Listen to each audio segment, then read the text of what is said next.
Reinaldo para falarmos sobre mapeando a proposta de valor. Quais atributos nos diferenciam da concorrência? E aí, já tem clareza de quais são esses atributos que você vai trazer como elemento de diferenciação para que a gente possa construir esse pilar do posicionamento para a sua marca real? Vamos lá? Preparado? Então, como eu disse, atributos que me diferenciam da concorrência. Eu vou trazer uma frase do pai da administração moderna que diz o seguinte: o marketing não é uma função, é todo o negócio visto do ponto de vista do seu cliente.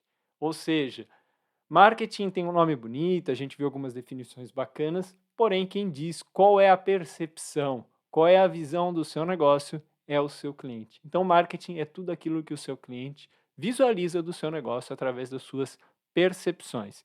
E aí eu te pergunto, qual é a visão do seu cliente? Ela precisa estar muito conectada com o seu grande diferencial. Nós vamos começar a trabalhar a sua proposta única de valor. A função da proposta única de valor e benefício para o cliente é criar uma conexão entre o benefício desejado pelo seu cliente e os benefícios da sua marca. Eu quero trazer aqui 3 tópicos para que você possa construir a sua marca real. Esse benefício, essa proposta única de valor claro para o seu cliente passa por ter clareza das necessidades do cliente, conhecer como minha marca melhora a vida do cliente e eu preciso ter clareza de quais atributos a concorrência tem que eu não possuo. Lembra que eu falei lá atrás? Você precisa enaltecer os atributos que diferenciam a sua marca e fugir dos atributos que a concorrência tem. Muitos vendedores, sem querer, preparam a concorrência para vencer, porque eles começam a trazer para a pauta atributos que o concorrente é melhor. Então você precisa ter muita clareza sobre isso, sobre qual é a zona da sua vitória e aonde é a zona da derrota. Nós vamos deixar muito claro isso para você. Para isso, passa por você ter clareza das dores, dúvidas e desejos do cliente, diferenciais da minha marca em relação ao mercado e, como eu disse, a zona da derrota, vantagens do meu competidor. Eu vou trazer uma imagem do Homem-Aranha, minha filha gosta desse desenho, onde o menino Homem-Aranha começa a imitar o outro Homem-Aranha. Quando se for para uma batalha, por exemplo, o Homem-Aranha original sempre vai vencer. Então, a sua missão, a sua visão nesse desenho também deixa isso claro, é identificar aquilo, quais são os poderes que esse menino Homem-Aranha tem, diferentes do Homem-Aranha original. Então, pesquisa esse desenho, Aranha no Aranha Verso, alguma coisa assim, esse desenho é muito bacana para você entender essa mensagem de aonde estão os diferenciais da minha marca, da minha empresa e aonde estão os da concorrência. Eu vou jogar no meu jogo. O da concorrência, deixa para eles. Vou focar naquilo que eu possuo de controle. Por isso eu trago a seguinte pergunta: por qual motivo o meu cliente não me diferencia do meu concorrente? Será que eu estou imitando o Homem-Aranha? Vamos avaliar se o seu posicionamento de fato reflete isso.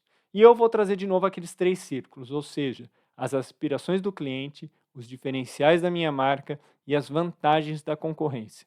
Quando eu mapeio os atributos que eu possuo e que estão dentro das aspirações do cliente, eu crio a área da vitória. Até vou trazer a imagem aqui, eu digo que é jogar em casa.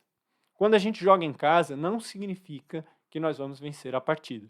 Porém, nós temos uma possibilidade maior de vitória. A torcida vai nos apoiar, a gente conhece o gramado. Tem vários detalhes que nos tornam mais competitivo. Por outro lado, se o jogo for para essa área onde a concorrência possui atributos que nós não possuímos e que estão conectados com as aspirações do cliente, aí é só chorar, que daí é a zona da derrota. Um ponto para chamar a atenção na sequência é a zona neutra e a do que não faz sentido. A zona neutra é a zona do 0 a 0, ou seja, se ficar por ali, tanto você quanto o concorrente são muito parecidos, não vai mudar. Vamos pegar um exemplo de bebida. Sua garrafa é PET, a do concorrente também. É uma zona neutra. O cliente vai olhar, talvez para ele é interessante, mas você não vai se diferenciar da concorrência. Quando a gente olha para a zona do não faz sentido, por incrível que pareça, muitos vendedores atuam nessa área. Eu faço a comparação do gamão. Não sei se você sabe jogar gamão. Eu não conheço ninguém que saiba jogar gamão e eu nunca entendi esse jogo, nunca entendi esse esporte. Imagine que eu comece a falar que o gamão é assim, o gamão é assado. Você vai olhar e não vai entender. É que nem você trazer que a sua logística é assim, que o seu processo industrial é daquele jeito, que o fundador da empresa é assim. Se o cliente não der valor para aquilo, não faz nenhum sentido você tocar nesse assunto. É como na imagem, você fica gritando e o cliente não está conseguindo entender nada, ele não está prestando atenção, ele está alheio àquilo que você está falando. Se nós olharmos para esse mapa, nós vamos ter os atributos que me valorizam, que é o jogar em casa, como eu disse. Não significa que nós vamos vencer, mas nos dá vantagem. Nós temos uma zona neutra, onde eu sou igual à concorrência, é um 0 a 0. Tem a zona da derrota, atributos que valorizam a concorrência. E tem uma área que o cliente não está nem aí, que é, como eu disse, é o gamão. Ou seja, você vai falar para ele e ele não vai dar valor nenhum nem para sua marca, nem para a concorrência. E talvez por você jogar esse jogo, ele vai talvez entender que a concorrência é melhor do que você, porque você está falando de coisas que não faz sentido nenhum para ele. Vamos colocar a mão na massa? Eu tenho um exercício, um exemplo aqui, para que a gente possa trabalhar e começar a mapear os pontos em comum em um exemplo. Então lembrem que eu trouxe ter clareza das necessidades do cliente, conhecer como a minha marca melhora a vida do cliente e identificar atributos do concorrente que nós não possuímos. Então, nesse caso que eu quero trazer aqui para nós vamos imaginar uma bebida focada para atletas de corrida, para pessoas que querem correr. Bebida aqui a gente pode falar isotônico, pode falar qualquer coisa nesse sentido. Mas pense, o único concorrente não são isotônicos. Água com gás pode ser um concorrente, refrigerante pode ser um concorrente, um chamate pode ser um concorrente. Por quê? Ele está disputando o mesmo bolso do cliente e está disputando matar a sede desse cliente. Então nós vamos ter que mapear o que essas marcas possuem de diferencial em relação a nós e o que nós possuímos de diferencial em relação a eles. Porém, com uma lupa nos atributos desejados pelo nosso cliente. Então imagine que o seu potencial cliente esteja com sede e você tenha uma marca de bebidas. Nesse momento, você terá uma disputa com outras marcas, como eu comentei, bem como outras bebidas. Esses competidores podem ser percebidos pelo seu cliente como uma alternativa melhor para saciar a sede. Os players desse exemplo, mesmo estando em categorias diferentes, também querem ser percebidos como alternativa. Afinal, o bolso é somente um e a garganta, vamos assim dizer, né, a corrida do seu cliente foi apenas uma. Ou seja, ele quer só matar a sede, ele quer se refrescar, porque ele correu lá 5 quilômetros, 10 quilômetros, 20 quilômetros, não importa, mas ele quer saciar a sede dele, ele tem um bolso e uma garganta. Como eu falei, nesse exemplo nós vamos assumir que o nosso potencial cliente pratica esporte e potencialmente corrida. Aqui nós vamos focar no quê? Nos atributos que me valorizam no nosso jogo em casa, no que eu sou igual à concorrência, o nosso 0 a 0, e atributos que valorizam a concorrência. É muito importante a gente ter clareza também daquilo que é igual à concorrência, não para usar como argumento. Porém, se o cliente começar a utilizar aquilo como grande diferencial da concorrência, você vai dizer, meu amigo, isso eu também faço, agora eu faço isso. Ou seja, você vai levar o jogo para dentro de casa, aonde você domina, aonde você tem diferencial. Dessa forma, olhando nesse exemplo, as aspirações, o que a minha marca tem, os concorrentes e a área neutra, a gente tem as seguintes aspirações do cliente: perder calorias nas atividades, se refrescar, beber uma bebida gelada, sensação boa após beber, um custo versus benefício justo. Custo versus benefício justo não é o melhor preço, é o preço que, na visão do cliente, pelo benefício que ele vai ter, seja justo. Repor o líquido perdido na atividade, utilizar produtos profissionais na prática esportiva.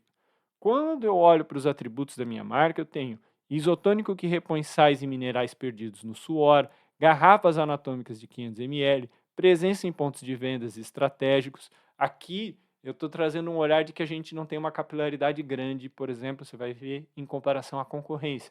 Porém, em locais estratégicos a gente está presente. 3 sabores cítricos, laranja, limão ou tangerina, custo 60% acima de uma água, marca utilizada por atletas e zero açúcar. Ao observar os concorrentes, a gente tem o seguinte: bebida gaseificada, custo mais competitivo, no máximo 30% acima de uma água, sabor cola ou morango, limão bastante comum, açúcares e calorias reduzidos, capilaridade, ou seja, como eu falei antes, nós estamos em pontos de vendas estratégicos e eles possuem uma distribuição muito maior, eles estão em outros clientes que a gente não está. Marca consolidada na categoria de refrigerante, ou seja, é uma marca já conhecida num cenário talvez nacional, estadual, num cenário mais amplo que o nosso. A marca já tem prestígio no mercado. Se a gente olhar para a zona neutra, a zona do 0 a 0, embalagem pronta para beber, hidrata e o cliente encontra o gelado, garrafa descartável, ações de ESG equivalentes, presença em redes regionais e lojas de conveniência. Ou seja, Na área neutra, nesse exemplo, imagine que a sua garrafa seja PET e a dele também. A sua tem um bico, mas para ele tanto faz, ele bebe fácil, ele encontra gelado. Ações de ESG equivalentes. Então, às vezes a tua empresa até tem um olhar, um pilar muito forte de sustentabilidade, mas o teu concorrente também tem, e daqui a pouco para o cliente não é todo aquele diferencial que ele imagina entre a marca A e B. A ideia aqui é que a gente encontre áreas onde a gente tenha o jogo em casa, áreas da derrota onde a gente tem que fugir e áreas onde a gente empata com a concorrência. Agora nós vamos fazer uma comparação para que a gente comece a construir o nosso posicionamento. Nessa comparação, se a gente observar, a gente vai ter os pontos, por exemplo, roxo, verde, azul, amarelo, onde nós vamos conectar. Nessa conexão, por exemplo, no ponto roxo, perder caloria nas atividades, zero açúcar e açúcares reduzidos são coisas incomuns, porém a gente tem uma vantagem muito maior por ser zero açúcar. Se a gente olhar para o se refrescar, 3 sabores cítricos, laranja, limão ou tangerina, repor o líquido perdido na atividade, o nosso é um isotônico que repõe sais e minerais perdidos no suor. Utilizar produtos profissionais na prática esportiva. A nossa marca é utilizada por atletas. Dessa forma, a gente constrói a nossa zona da vitória, o nosso 0 a 0, por assim dizer, em refresca pelo sabor, reposição nutricional, marca associada ao esporte, zero açúcar. Quando eu mapeio isso, eu consigo trazer elementos da onde a minha marca vai jogar em casa, onde a gente tem muita possibilidade de vitória. E o nosso posicionamento, a nossa proposta única de valor, vai partir desses 4 pontos desse nosso exemplo. E você vai fazer a mesma coisa para o seu negócio. Dessa forma, as perguntas que eu trago para que você pense nisso é: quais são as dores ou aspirações do meu cliente? Como o meu produto supre essas necessidades? Liste 4 atributos melhor que você tem que a concorrência. Identifique necessidade que o seu cliente tem que a sua marca não atende. Como o seu concorrente atende essa necessidade e quais atributos você e a concorrência são parecidos, quase irmãos gêmeos. Afinal, o marketing não é uma função, é todo o negócio visto do ponto de vista do cliente. A frase do pai da administração, Peter Drucker.